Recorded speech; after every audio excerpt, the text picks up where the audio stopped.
बिस्मिल्लाहिर्रहमानिर्रहीम, अस्सलाम वालेकुम। मैं हूं गुलफाम चौधरी। आप देख रहे हैं मेरा फेसबुक पेज और यूट्यूब चैनल। पाकिस्तान की सियासत में अहम तरीन डेवलपमेंट हो रही हैं और मुसलसल डेवलपमेंट्स मुतवक्के हैं। यकीनी तौर पर जो पाकिस्तान के हालात हैं वो यकसर बदलने जा रहे हैं और बड़ी बड़ी तब्दीलियाँ मुतवक्के हैं। इस हवाले से हमारे साथ मौजूद हैं सिद्दीक जान साहब। उनसे जानते हैं क्या डेवलपमेंट हुई हैं, पहले उनकी बात सुनते हैं फिर उस पर बात करते हैं। देखें, बात यह है कि हुकूमत और तो इनका कुछ नहीं कर सकती। उन्होंने कहा कि इनको टेंशन देनी है, जहनी अजियत देनी है और उन्होंने कहा इनकी ईगो तोड़नी है, इनका गुरूर तोड़ना है। ये बड़ा इनको गुरूर है ना कि हम बहुत बड़े जज हैं। मोहसिन अख्तर कियानी साहब को, तारिक महमूद जहांगीरी साहब को, सरदार जाज इसा खान साहब को, बाबर स्तार साहब को, अरबाब मोहम्मद ताहिर साहब को, सम्मान रिफत इम्तियाज़ साहिबा को, इनको बड़ा घुमंड है ना अपने ऊपर, बड़ा मान है। हम बड़े जज हैं भी सही, इसमें कोई शक नहीं है। हम बड़े अपराइट हैं, हम अपने हलफ के मुताबिक चलते हैं, हम इंसाफ करेंगे, आसमान ही क्यों ना गिर जाए, हम जो मर्जी हो जाए, हम कोई कंप्रोमाइज़ नहीं करेंगे, हम पीछे नहीं हटेंगे। हुकूमत ने कहा कि इस्लामाबाद हाई कोर्ट के बारे में क्योंकि तासुर बन गया है कि ये बड़े जज हैं, बड़ी अदालत है और पूरे पाकिस्तान के लोग इनके नाम जानते हैं, पूरे पाकिस्तान में इनकी एक इज़्ज़त है, एहतराम है और बड़ा लोग इन पे एतमाद करते हैं। उन्होंने कहा कि कर लेते हैं इनका इलाज। उन्होंने कहा कि अब हमने इस्लामाबाद हाई कोर्ट में ऐसे जज लगाने हैं कि जिससे इस्लामाबाद हाई कोर्ट की वो जो ईगो है ना उसको तोड़ना है कि अब इस्लामाबाद हाई कोर्ट के बारे में भी ये हो गया, भी बाकी अदालतों जैसी हो गई है, रेपुटेशन को हर्ट कर डैमेज करना है। अब क्या होता है, इस वक्त मसला यह है कि आमिर फारूक साहब की अदालत में केस जाए ना और उनका एक अपना एक पॉइंट ऑफ व्यू है, जिस पॉइंट ऑफ व्यू से 90% जर्नलिस्ट वो इतफाक नहीं करते, तनकीद करते हैं, अपोजिशन तनकीद करती है, हुकूमत 100% उससे मुतमईन होती है। लेकिन जब आमिर फारूक साहब के पास एक केस जाता है ना तो एक होप होती है नाकदीन को कि यार ये फैसला करेंगे तो इंटर कोर्ट अपील में चले जाएंगे, इंटर कोर्ट अपील में दो कोई और जज बैठ के सुनेंगे, फैसला इनका कलअदम हो जाएगा।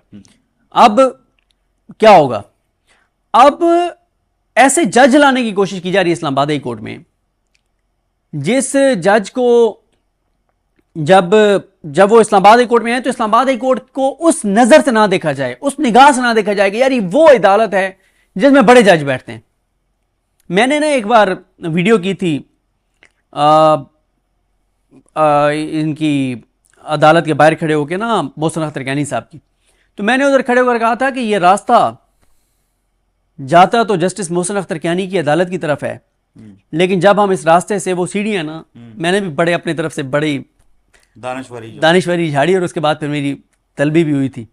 मैंने कहा जी ये रास्ता जाता तो जस्टिस मोहसिन अख्तर कियानी साहब की अदालत की तरफ है, लेकिन जब हमने इस अदालत के अंदर मोहसिन अख्तर कियानी साहब की अदालत के अंदर गए तो उस अदालत से आगे जो रास्ता जा रहा है वो अदलिया की हकीकी आज़ादी की तरफ जा रहा है। ठीक है, अच्छा इसी तरह से ना एक देखें कई चीज़ें होती हैं, जैसे होता है ना कि कई मकानों की जो वो होती है क्या कहते हैं इंपॉर्टेंस है ना, वो उसके मकी की वजह से बढ़ जाती है। अब आप गुजर रहे होते हैं, बड़े बड़े घर होते हैं, लेकिन बड़े बड़े घरों के दरमियान एक छोटा घर होगा, लेकिन उसमें ऐसा उनकी निस्बत छोटा घर होगा, ऐसा बंदा रहता होगा कि जिस बाकरदार ऐसा बंदा रहता होगा कि जिसकी वजह से वो घर उन सारे घरों से बड़ा हो जाता है। हम एक जगह जाते हैं, बड़े बड़े लोग वहां पे और भी रहते हैं, कोई वजीर है तो कोई सेनेटर है, लेकिन जब हम एक घर के सामने जाते हैं ना जिसके ऊपर बाहर उसके दरख्त में लिखा हुआ है जागीर अली अकबर, तो उस घर को हम एक और नजर से देखते हैं, एक और निगाह से देखते हैं कि यार ये फलां का घर है यार, वो रहते हैं, और उस घर को देख के ही आपको एक सुकून सा मिलता है। तो हम ना गए 14 अगस्त की, जो लास्ट 14 अगस्त की तकरीब थी इस्लामाबाद हाई कोर्ट में, कितनी तकरीबात हो रही थी, फलानी तकरीब फलानी तकरीब, फलानी जगह फलानी जगह। मैं ना उस दिन मेरी किसी से मैंने मिलना था तो मैं रात सोया नहीं, सुबह मेरी मीटिंग थी इस्लामाबाद हाई कोर्ट के करीब ही एक जगह, तो मैं ना वहाँ से निकलने लगा तो मुझे मैंने देखा कि वो ट्वीट आया हुआ था उनका, हुसैन चौधरी साहब का या पता नहीं एहतशाम कियानी साहब का। तो मैंने उन्हें कॉल की, मैंने कहा यार सुबह सुबह जा गए, आज तो छुट्टी का दिन है। तो उन्होंने कहा यार हम तो इस्लामाबाद हाई कोर्ट जा रहे हैं। तो मैंने कहा क्यों? कहते हैं वो परचम कुशाई की तकरीब है। तो मैंने कहा कौन कौन आ रहा है? तो उन्होंने नाम बताया, मैं चला गया। अब 14 अगस्त पूरे पाकिस्तान में मनाया जा रहा था, एज ए पाकिस्तानी वो हमारे लिए बड़ा एक खुशी का दिन है। लेकिन यकीन करें सर चौधरी साहब, उस तकरीब जिस तकरीब में मोहसिन अख्तर कियानी साहब, मियाँ गुल हसन औरंगजेब साहब, अरबाब मोहम्मद ताहिर साहब मौजूद थे।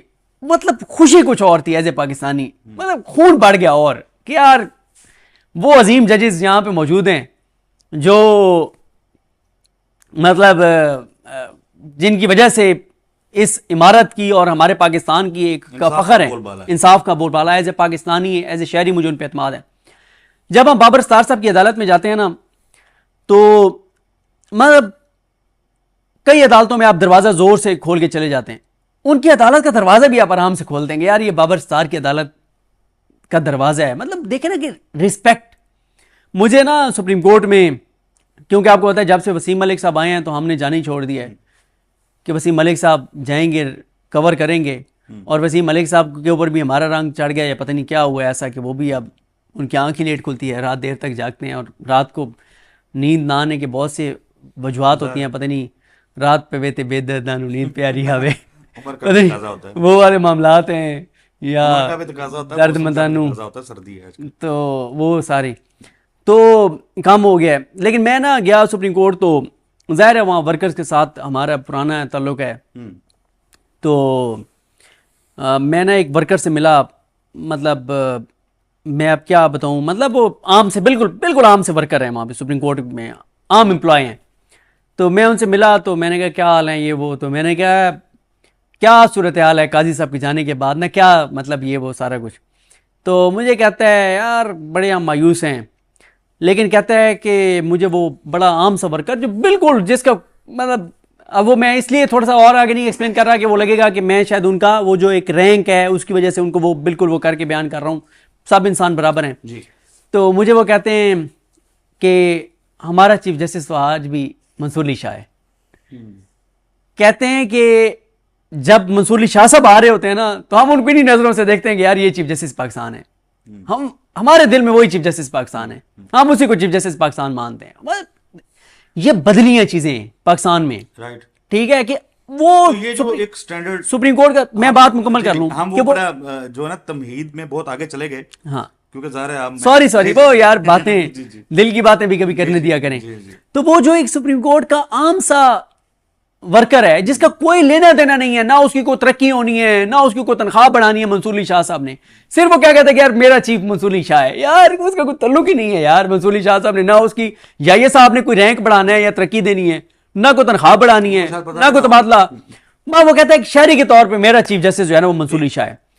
अब आ जाए उस बात पे कि इस्लामाबाद हाई कोर्ट के जजेस को ये और तो कुछ कर नहीं सकते, तो ये कहते हैं कि वो एक और मुझे याद आ गया कि वो मैं ना जब कलासरा साहब के साथ था ना, तो कलासरा साहब से के प्रोग्राम से मैंने रिज़ाइन किया, तो मैं एक और जगह मैंने ज्वाइन कर लिया। तो मेरी बेगम मुझे कहती है कि अब कलासरा साहब माशाल्लाह अभी भी बड़े जर्नलिस्ट हैं, और उस वक्त एक टाइम ऐसा चल रहा था कि मीडिया के ऊपर। जी बिल्कुल, जिस तरह से आपने सिद्दीक जान साहब को सुना कि आइंदा आने वाला जो हफ्ता है, ये चंद दिन है, ये पाकिस्तान की सियासत में कितने अहम हैं, और इसमें जो पाकिस्तान की सियासत है उसमें कितनी बड़ी तब्दीलियां मुतवक्के हैं। अल्लाह पाक वतन अजीज़ का हामी व नासिर हो। पाकिस्तान जिंदाबाद।